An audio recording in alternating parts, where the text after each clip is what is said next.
I know, Elsa. I wasn't looking forward to this movie either. So I saw Frozen 2 this past weekend, and no, it's not the sequel to Sub-Zero's post-Mortal Kombat days, or an animated take on the next Ice Age courtesy of some fear-mongering global warming advocates.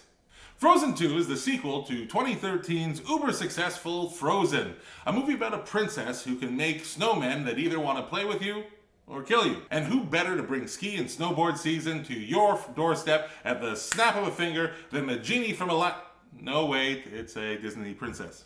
Frozen was a surprise hit with a surprisingly strong story as well, which leads me to the sequel. Compared to its predecessor, Frozen 2 is like a younger sibling with potential who just doesn't pan out, resulting in their parents wondering if they should have just stuck with having an only child. Jennifer Lee and Chris Buck returned to direct the sequel, and the main cast is back as well, with Kristen Bell and Idina Menzel reprising their roles as princesses, Anna and Elsa, respectively. The voice acting is strong once again compared to the original, with both actresses conveying a range of emotions you likely wouldn't see from a pregnant woman.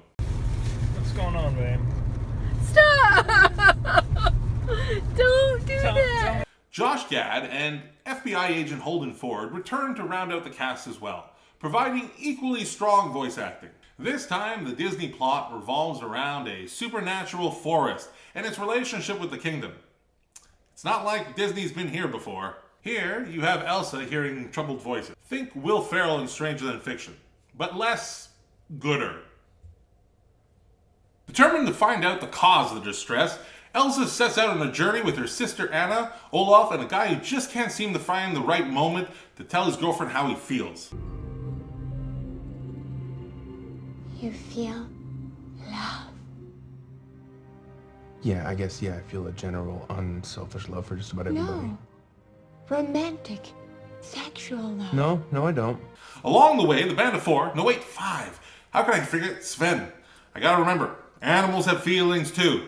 So the band of five run into conflict along the way, and without spoiling too much, let's just say the movie contains Captain Planet references, allegories to the conflicts between Native Americans and European settlers from way back, and an enchanted forest that's lost but looking to be found.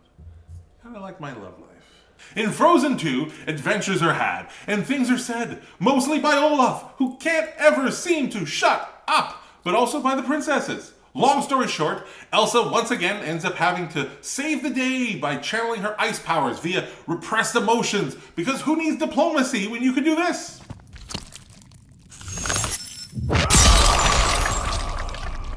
Fatality. Sorry, I mean this.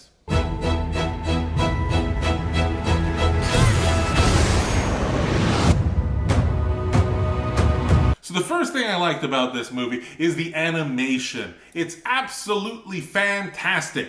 And coming from Disney, you'd expect nothing less. Facial expressions, lip movement are perfect. And though the art style is obviously very kid-friendly, there's incredible detail, vivid colors, and even better polish than you'd find on Jeffree Star's fingernails. The relationship between the sisters also felt genuine.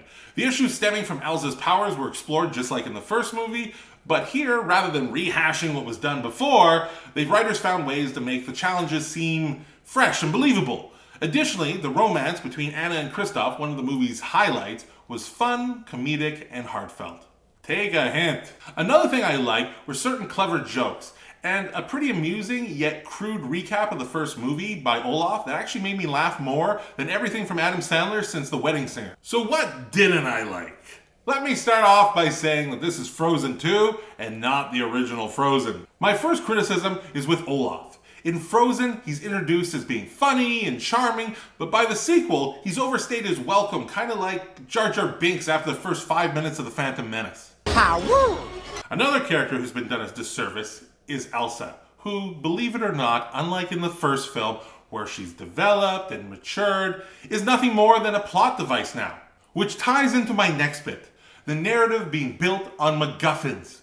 I don't mind if a film uses one to push the plot forward, if it's done well. We happy? Vincent? We happy? Yeah, we happy. But if a movie employs MacGuffin after MacGuffin after MacGuffin just because the writers can't come up with a fun, coherent story without relying on them, that's unacceptable today. We're no longer watching Greek theater where Deus Ex Machina comes down from the sky and rescues the hero from his impending doom just because the writers can't come up with anything better.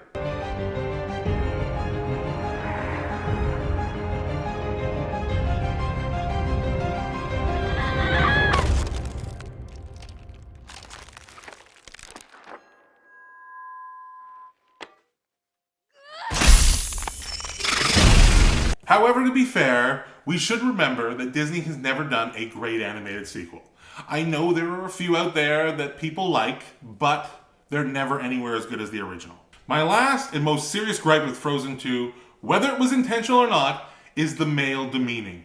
While the first film also had this, with Prince Hans ending up being a two-timing prick, and the Duke being more annoying than Ned Flanders is to Homer Simpson. Idly ho, neighbor. Want to go to the game with me? I got 2 tickets. In Frozen 2, it's more pronounced. Without spoiling anything, let's just say certain male characters are shown to be either cruel, self-centered, or downright incompetent. We get it. The main leads are females, and obviously they're written in a way for young girls to look up to and make them feel empowered. That's great, really. I love strong females as much as Susan B. Anthony. Moana, anyone? But does it have to come at the expense of making almost all the males in the movie complete douches or buffoons? I'm not saying we need a dose of 1980s John McClane swinging in with a machine gun yelling, Yippee-ki-yay, motherfucker. but give us a few role models for the guys, for the young boys. Give us something. Even Kristoff, who's arguably the most developed male character, is relegated to being nothing more than an emotional doormat for Anna. Contrary to popular belief, it's not just young girls watching this movie, but young boys too.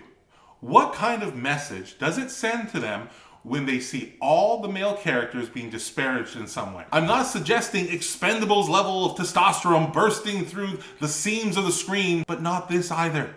So to conclude, I wish that Deus Ex Machina had dropped from the ceiling and rescued me from this absolute disappointment. 4 out of 10 lightning bolts for Frozen 2. I'd like to thank all the parents out there for watching this video. I pray that none of your kids were sitting with you when you did, because I don't have the money to pay for child therapy. So good luck with that. But if you're not feeling angry with me right now for potentially traumatizing your children, please feel free to like and subscribe, and of course comment below and let me know what you thought of the movie. Because, safe to say, Disney already let us know what they thought of the movie. It was a magical place, but something went wrong.